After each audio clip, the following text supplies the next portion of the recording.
Hi friends, ಇವತ್ತಿನ video ಬಂದು ಶಾವಿಗೆ ಉಪ್ಪಿಟ್ಟು ಬೇಗ ಆಗುತ್ತೆ, ತುಂಬ ಚೆನ್ನಾಗಿರುತ್ತೆ. ಶಾವಿಗೆ ಉಪ್ಪಿಟ್ಟು ಹೇಗೆ ಮಾಡೋದು ಅಂತ ತೋರಿಸ್ಕೊಡ್ತೀನಿ. ಸ್ಟವ್ ಹಚ್ಚಿ ಪ್ಯಾನ್ ಇಟ್ಟು ಪ್ಯಾನ್ಗೆ 2 ಸ್ಪೂನ್ ಎಣ್ಣೆ, 1 ಟೀ ಸ್ಪೂನ್ ಸಾಸಿವೆ, 1 ಟೀ ಸ್ಪೂನ್ ಉದ್ದಿನಬೇಳೆ, 1 ಟೀ ಸ್ಪೂನ್ ಕಡಲೆಬೇಳೆ ಎರಡನ್ನೂ ಫ್ರೈ ಮಾಡ್ಕೋಬೇಕು. ಫ್ರೈ ಆದ ನಂತರ ಆನಿಯನ್, ಗ್ರೀನ್ ಚಿಲ್ಲಿ, ಕರಿಬೇವು ಮೂರನ್ನು ಆ್ಯಡ್ ಮಾಡಬೇಕು. ಡೀಪ್ ಫ್ರೈ ಮಾಡಬೇಕು.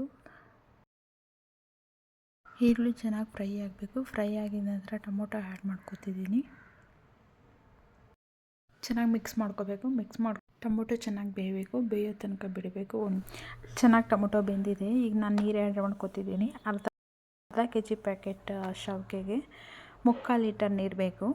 ಸೊ ನಾನು 3/4 ಲೀಟರ್ ನೀರು ಆ್ಯಡ್ ಮಾಡ್ಕೊತಿದ್ದೀನಿ. ನೀರು ಆ್ಯಡ್ ಮಾಡಿಕೊಂಡು ಚೆನ್ನಾಗಿ ಕುದಿಬೇಕು. ನೀರು ಅಲ್ಲಿವರೆಗೂ ನಾನು ಬಿಡ್ತೀನಿ. ಒಂದು 10 ಮಿನಿಟ್ಸ್ ಆಗುತ್ತೆ. ನೀರು ಚೆನ್ನಾಗಿ ಕುದಿಬೇಕು ಅಂದರೆ ಒಂದು 10 ಮಿನಿಟ್ಸ್ ಬೇಕು. 1 ಕ್ಯಾರೆಟ್ ತೊಗೊಂಡು ತುರಿದು ಇಟ್ಕೊಂಡಿದ್ದೀನಿ. 1 ಕ್ಯಾರೆಟ್ ಹಾಕ್ತಿದ್ದೀನಿ, ತುರಿದು ಇಟ್ಕೊಂಡಿರೋದು ಹಾಕ್ಕೊಂಡು ಮಿಕ್ಸ್ ಮಾಡ್ಕೋಬೇಕು. ಚೆನ್ನಾಗಿ ಕುದ್ದಿದೆ. ಈಗ ರುಚಿಗೆ ತಕ್ಕಷ್ಟು ಉಪ್ಪು ಆ್ಯಡ್ ಮಾಡಿಕೊಂಡು ಸ್ವಲ್ಪ ಹೊತ್ತು ಕುದಿಯೋಕೆ ಬಿಡ್ತೀನಿ. ಚೆನ್ನಾಗಿ ಬೆಂದರೆ ಟೇಸ್ಟ್ ಚೆನ್ನಾಗಿರುತ್ತೆ. ಸೊ ಬೇಯಕ್ಕೆ ಬಿಡಬೇಕು. ಚೆನ್ನಾಗಿ ಬೇಯಬೇಕದು. ಚೆನ್ನಾಗಿ ಬೆಂದಿದೆ.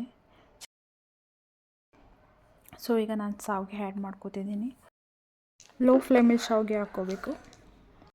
ಹೈ ಫ್ಲೇಮಲ್ಲಿ ಹಾಕ್ಕೊಂಡ್ರೆ ಶಾವಿಗೆ ಜಾಸ್ತಿ ಬೆಂದೋದಂಗೆ ಮುದ್ದೆ ಥರ ಆಗಿಬಿಡುತ್ತೆ. ಸೊ ನಾನು ಲೋ ಫ್ಲೇಮ್ನಲ್ಲಿ ಇಟ್ಕೊಂಡೆ ಶಾವಿಗೆ ಹಾಕ್ಕೋತಿದ್ದೀನಿ. ನೀರು ನೋಡ್ಕೊಂಡು ಶಾವಿಗೆ ಹಾಕ್ಕೋತಿದ್ದೀನಿ ನಾನು ನೀಟಾಗಿ. ಸೊ ಇನ್ನೂ ಬೇಕು ಅಂತ ಅನಿಸಿದ್ರೆ ಇನ್ನೊಂದು ಸ್ವಲ್ಪ ಹಾಕ್ಕೋತೀನಿ.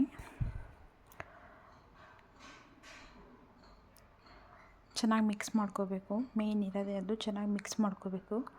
ಚೆನ್ನಾಗಿ ಮಿಕ್ಸ್ ಮಾಡಿಕೊಂಡ್ರೆ ಟೇಸ್ಟ್ ಚೆನ್ನಾಗಿರುತ್ತೆ. ಸೊ ಚೆನ್ನಾಗಿ ಮಿಕ್ಸ್ ಆಗಿದೆ. ಸೊ ನಾನೀಗ ಒಂದು 10 ಮಿನಿಟ್ಸ್ ಹಂಗೆ ಬಿಡಬೇಕು. ಶಾವಿಗೆ ಬೇಗ ಬೇಯ್ಕೊಳ್ಳುತ್ತೆ. ಸೊ ಕ್ಲೋಸ್ ಮಾಡಿದ್ದೀನಿ. ಒಂದು 10 ಮಿನಿಟ್ಸ್ ಆದಮೇಲೆ ಓಪನ್ ಮಾಡಬೇಕು. ಅಲ್ಲಿವರೆಗೂ ಓಪನ್ ಮಾಡೋಂಗಿಲ್ಲ. ಸೊ ಚೆನ್ನಾಗಿ ಬೇಯ್ತಾ ಇರುತ್ತೆ. ಸೊ ನೋಡಿ, ನೀರೆಲ್ಲ ಹೀರ್ಕೊಂಡಿದೆ, ಚೆನ್ನಾಗಾಗಿದೆ. ಇನ್ನೂ ಸ್ವಲ್ಪ ಅದು ನೀರಿನಂಗಿದೆ ಅಂತ ಅನಿಸಿದ್ರೆ ಸ್ವಲ್ಪ ಹೊತ್ತು ಕ್ಲೋಸ್ ಮಾಡಿಬಿಟ್ಟು ಲೋ ಫ್ಲೇಮಲ್ಲಿ ಇಟ್ಟಿದ್ರೆ ಅದು ಚೆನ್ನಾಗಿ ಬೇಯ್ಕೊಳ್ಳುತ್ತೆ. ತುಂಬ ಹೊತ್ತು ಅನ್ನೋ ಥರ ಏನಿಲ್ಲ, ಬೇಗ ಬೇಯುತ್ತೆ ಶಾವಿಗೆ. ಸೊ ಈಗ ರೆಡಿ ಆಗಿದೆ ಫೈನಲಿ. ಕೊತ್ತಂಬರಿ ಸೊಪ್ಪು ಆ್ಯಡ್ ಮಾಡ್ಕೋಬೇಕು. ಚೆನ್ನಾಗಿದೆ. ಜಾಸ್ತಿ ತುಂಬ ಟೈಮು ಹಿಡಿಯಲ್ಲ, ಬೇಗನೂ ಆಗುತ್ತೆ. ಮಕ್ಕಳುಗಳಿಗೆ ತುಂಬ ಇಷ್ಟ ಆಗುತ್ತೆ.